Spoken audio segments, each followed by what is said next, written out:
संयुक्त किसान मोर्चा की तरफ से महापंचायत का आयोजन किया गया। बड़ी संख्या में प्रदेश भर से किसान महापंचायत में शामिल होने पहुंचे। लेफ्ट पार्टी के कई किसान संगठनों ने बढ़ चढ़कर हिस्सा लिया है। जब से प्रधानमंत्री मोदी ने तीनों कृषि कानून वापस लेने का फैसला किया, तब से किसान संगठनों के नेताओं का जोश हाई है। उत्तर प्रदेश की राजधानी में आज किसानों की महापंचायत जारी। अगले साल फरवरी मार्च में उत्तर प्रदेश में विधानसभा चुनाव होने वाले हैं और किसान आंदोलन के जरिए यूपी में बीजेपी के खिलाफ माहौल बनाने की कोशिश चल रही थी। जानकारों का मानना है कि बीजेपी को नुकसान होता देख सरकार ने तीनों कृषि कानून वापस ले लिए हैं ताकि नुकसान की भरपाई की जा सके। लेकिन किसान अब भी कुछ और मांगों को लेकर आंदोलन जारी रखना चाहते हैं। इसी क्रम में किसान संयुक्त मोर्चा लखनऊ में महापंचायत कर सरकार पर दबाव बनाना चाहता है ताकि उनकी मांगे पूरी हो सके। किसान महापंचायत में संसद में कानून वापसी के अनुमोदन होने तक आंदोलन जारी रखने की बात होने की संभावना है। साथ ही किसानों की मांग एमएसपी पर भी गारंटी कानून बनाने की शर्त रखी है, जिसे आज किसानों के बीच साझा किया जा सकता है। शाहजहांपुर में मारे गए किसानों के लिए न्याय और केंद्रीय गृह राज्य मंत्री के इस्तीफे की मांग कर सकते हैं। किसान आंदोलन में अब तक मारे गए किसानों के लिए शहीद का दर्जा, मुआवजा और स्मारक बनाने की मांग हो सकती है। किसान संगठनों ने प्रधानमंत्री को चिट्ठी लिखकर ये मांग की है। महापंचायत के जरिए 26 नवंबर को होने वाले किसान आंदोलन की तैयारी पर भी बात होगी। रणनीति पर विचार होगा, क्योंकि पिछले साल 26 नवंबर को किसानों ने आंदोलन शुरू किया था। इस साल 26 नवंबर को एक साल पूरा होने पर किसान संगठन बड़ा आंदोलन करने वाले हैं। तीनों कृषि कानून खत्म होने की घोषणा के बाद कुछ मुद्दों पर किसान सरकार से कानून बनाने की मांग कर रहे हैं। इसके लिए किसान 26 नवंबर को बड़ा आंदोलन करेंगे। इन सब मुद्दों पर महापंचायत में चर्चा होगी। किसान संगठनों ने प्रधानमंत्री के फैसले का स्वागत जरूर किया। साथ ही 29 नवंबर तक तय सभी कार्यक्रम पहले की ही तरह चलने का निर्णय लिया गया। इसके लिए किसान मोर्चा कमर कसकर तैयार है। हालांकि इस बीच 27 नवंबर को फिर मोर्चा की बैठक होगी, जिसमें तब तक के हालातों को देखकर आगे का निर्णय लिया जाएगा। इससे पहले 26 नवंबर तक सभी मोर्चों पर भीड़ जुटाने के साथ आज लखनऊ में महापंचायत का आयोजन हो रहा है। दिल्ली के प्रदूषण से जंग जारी है। मौजूदा हालात को देखते हुए केजरीवाल सरकार ने पाबंदियां और कड़ी कर दी हैं। राजधानी में जरूरी सामान वाले ट्रक को छोड़कर बाकी ट्रकों की एंट्री 26 नवंबर तक बंद रहेगी। इन नियमों का असर भी देखने को लगा है। हालांकि अभी हालात को काबू करने में वक्त लगेगा। एयर क्वालिटी इंडेक्स में गिरावट बनी हुई है, लिहाजा हवा को साफ और सेहतमंद होने में वक्त लगेगा। प्रदूषण पर रोकथाम के लिए तमाम एहतियाती उपाय किए जा रहे हैं। कम से कम आवाजाही पर जोर है, लिहाजा दिल्ली में जरूरी दफ्तरों को छोड़कर सभी सरकारी दफ्तर और कॉरपोरेशन 26 नवंबर तक बंद रहेंगे। इस दौरान अफसर और कर्मचारियों को वर्क फ्रॉम होम की सलाह दी गई है। प्राइवेट दफ्तरों के कर्मचारियों से भी 26 नवंबर तक घरों में ही काम करने की अपील की गई है। दिल्ली एनसीआर की बिगड़ती आबो हवा के बीच राजधानी निर्माण और डिमोलिशन पर से रोक हटा ली गई है, लेकिन वायु गुणवत्ता प्रबंधन आयोग के निर्देशों के मुताबिक दिल्ली और आसपास स्कूल कॉलेजेस भी अभी बंद रहने की उम्मीद है। आने वाले वक्त में तेज हवाएं दिल्ली और को प्रदूषण से कुछ हद तक निजात जरूर दिला सकती हैं। मौसम विभाग के मुताबिक दिल्ली में आज हवा की रफ्तार 30 किलोमीटर प्रति घंटे तक पहुंचने की संभावना है। इसके बाद प्रदूषण से राहत मिल सकती है। जानकारों के मुताबिक आने वाले दिनों में हवा की रफ्तार और बढ़ेगी, तब राजधानी को दम घोंटू प्रदूषण से निजात मिल सकता है। पिछले कुछ दिनों में पराली जलाने की घटनाओं में कमी से भी हवा की गुणवत्ता में सुधार की संभावनाएं बढ़ी हैं। दिल्ली एनसीआर में प्रदूषण को लेकर लगी पाबंदियों पर वायु गुणवत्ता आयोग को आज रिपोर्ट सौंपी जा सकती है। इस मामले पर 24 तारीख को सुप्रीम कोर्ट में सुनवाई फिर हो सकती है।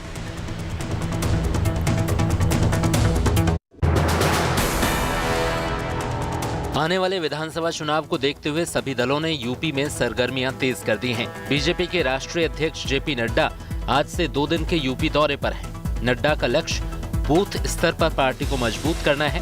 2 दिन के तूफानी दौरे में नड्डा का बेहद व्यस्त कार्यक्रम है।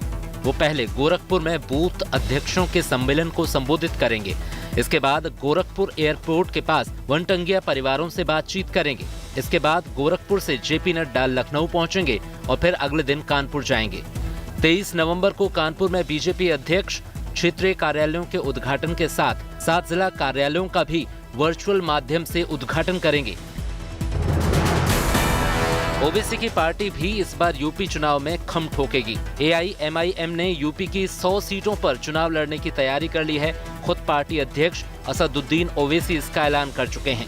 यूपी में सियासी जमीन मजबूत करने के लिए AIMIM सियासी साझेदार भी तलाश रही है। गठबंधन को लेकर कई दलों से बातचीत चल रही है। ओवैसी और उनकी पार्टी के हौसले बुलंद हैं। उनका दावा है कि इस बार यूपी में ओवैसी का दम दिखेगा। हालांकि कुछ एक दलों का मानना है कि इससे सीधे तौर पर बीजेपी को फायदा होगा। आम आदमी पार्टी की नजर उत्तराखंड पर भी है। इसे लेकर पार्टी ने रणनीतिक मोर्चाबंदी तेज कर दी है। हरिद्वार पहुंचे आम आदमी पार्टी के मुखिया अरविंद केजरीवाल ने कहा कि उत्तराखंड में अगर आम आदमी पार्टी की सरकार बनी तो वो सभी बुजुर्गों को अयोध्या की मुफ्त यात्रा कराएंगे। साथ ही मुसलमानों को रिझाने के लिए केजरीवाल ने स्पेशल प्लान का खुलासा किया। उन्होंने कहा कि मुस्लिम भाइयों के लिए अजमेर शरीफ और सिख भाइयों के लिए करतारपुर दर्शन की व्यवस्था की जाएगी। जनता को लुभाने के फेर में केजरीवाल यहां तक कह गए कि आप हमें वोट दें, हम आपका लोक भी सुधारेंगे और परलोक भी। दिल्ली के मुख्यमंत्री अरविंद केजरीवाल आज से 2 दिन के पंजाब दौरे पर हैं। पंजाब के मोगा में अरविंद केजरीवाल कई वादों के ऐलान के साथ पार्टी के मिशन पंजाब की शुरुआत करेंगे। इसके बाद केजरीवाल लुधियाना में पार्टी कार्यकर्ताओं की बैठक में हिस्सा लेंगे। 23 नवंबर को केजरीवाल अमृतसर जाएंगे और पार्टी के कार्यक्रम में शामिल होंगे। पश्चिम बंगाल के मुख्यमंत्री और तृणमूल कांग्रेस की अध्यक्ष ममता बनर्जी अब राजधानी दिल्ली का रुख कर रही हैं। 3 दिन के प्रवास के दौरान वो दिल्ली में कई कार्यक्रमों में शिरकत करेंगी। वो संसद के सत्र से पहले पार्टी की रणनीति बनाएंगी। साथ ही विपक्ष के नेताओं से भी मुलाकात कर सकती हैं। खबर ये भी है कि ममता पीएम मोदी से भी मिल सकती हैं। रक्षा मंत्री राजनाथ सिंह ने INS विशाखापट्टनम देश को समर्पित कर दिया। खास बात यह है कि स्वदेशी युद्धपोत है जो गाइडेड मिसाइल से लैस है। प्रधानमंत्री मोदी ने INS विशाखापट्टनम को सेना में शामिल किए जाने पर खुशी जताई। उन्होंने ट्वीट करके कहा कि रक्षा क्षेत्र में आत्मनिर्भरता के लिहाज से गौरव का दिन है। INS विशाखापट्टनम के शामिल होने से भारतीय नौसेना की ताकत में इजाफा हुआ है। साथ ही हिंद महासागर में भारतीय नौसेना को नई मजबूती मिली है। INS विशाखापट्टनम बराक और ब्रह्मोस जैसी मिसाइलों से लैस है। दुश्मन के हमले को रोकने में सक्षम तो है ही, साथ ही पलटवार करने में भी माहिर है। देश का पहला स्टेल्थ गाइडेड मिसाइल डिस्ट्रॉयर है INS विशाखापट्टनम। ये दुश्मन के रडार से बचकर दुश्मन को तबाह करने का दम रखता है। INS विशाखापट्टनम में 16 ब्रह्मोस मिसाइल हैं। इसके अलावा युद्धपोत में 32 एंटी एयर बराक मिसाइल तैनात की जा सकती हैं। बराक मिसाइल सतह से हवा में 100 किलोमीटर तक हमला कर सकती हैं। जयपुर में गहलोत मंत्रिमंडल का विस्तार हुआ, जिसमें 15 विधायकों ने मंत्री पद की शपथ ली।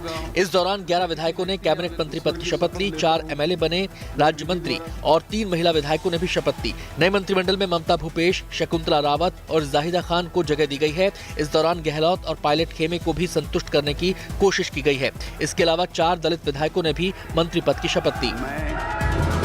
अमेरिका के राष्ट्रपति जो बाइडेन की ओर से 9 और 10 सितंबर को होने वाले लोकतंत्र शिखर सम्मेलन में शामिल होंगे पीएम मोदी। वर्चुअल तरीके से होगा सम्मेलन। इस दौरान कई अहम मुद्दों पर बातचीत होने की संभावना है। इस सम्मेलन में 100 से ज्यादा देशों के नेता शिरकत करेंगे। इस दौरान लोकतांत्रिक मूल्यों और मानवाधिकार जैसे मुद्दों पर बातचीत होगी। कोरोना काल के बाद दिल्ली बीजेपी की पहली कार्यकारिणी की आज अहम बैठक होगी। ये मीटिंग NDMC कन्वेंशन सेंटर में होनी है। बैठक में अगले साल होने वाले MCD चुनाव पर चर्चा होगी और रणनीति बनाई जाएगी। इस दौरान कई प्रशासनिक और रणनीतिक फैसले लिए जाने की उम्मीद है, जिसका आने वाले दिनों में दिल्ली में असर दिख सकता है।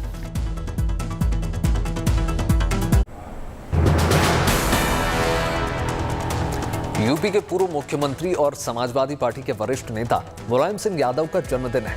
मुलायम सिंह यादव आज 82 साल के हो गए हैं।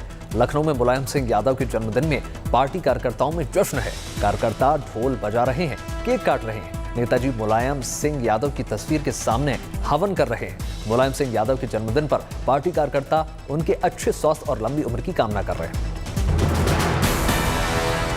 उत्तर प्रदेश के सीएम योगी आदित्यनाथ गोरखपुर दौरे पर हैं। गोरखपुर में योगी आदित्यनाथ ने जनता दर्शन कार्यक्रम का आयोजन किया। जनता दर्शन कार्यक्रम में सीएम योगी ने लोगों की फरियाद सुनी, दुख सुख सुना, जनता के काम को अधिकारियों के पास भेजा। मुख्यमंत्री योगी अक्सर गोरखपुर में जनता की फरियाद सुनने पहुंचते रहते। मुख्यमंत्री योगी का जनता दर्शन कार्यक्रम गोरखनाथ मंदिर में आयोजित किया गया, जहां फरियाद अपनी समस्याओं को लेकर पहुंचे। एआईएमआईएम नेता असदुद्दीन ओवैसी ने कृषि कानूनों को लेकर बीजेपी पर निशाना साधा है। राज्यपाल कलराज मिश्र और साक्षी महाराज के कृषि कानून वापसी के बयान पर असदुद्दीन ओवैसी ने बयान दिया है। ओवैसी ने कहा है कि बीजेपी ऐसी पार्टी है जिसका मंत्री या MP out of the line नहीं बोल सकता। जो इस तरह के बयान दे रहे हैं उनको या तो प्रधानमंत्री की इजाजत है या फिर किसानों को कंफ्यूज करने का मंसूबा बना रहे हैं। अब जरूरी है कि प्रधानमंत्री एक अध्यादेश जारी कर तीनों कानूनों को तत्काल प्रभाव से वापस ले लें। हरियाणा के मुख्यमंत्री मनोहर लाल खट्टर ने कहा है कि प्रदर्शन में पूरी तरह से जीरो टॉलरेंस पॉलिसी पर अमल किया जा रहा है। भ्रष्टाचारी कोई भी हो उसे सहन नहीं किया जाएगा।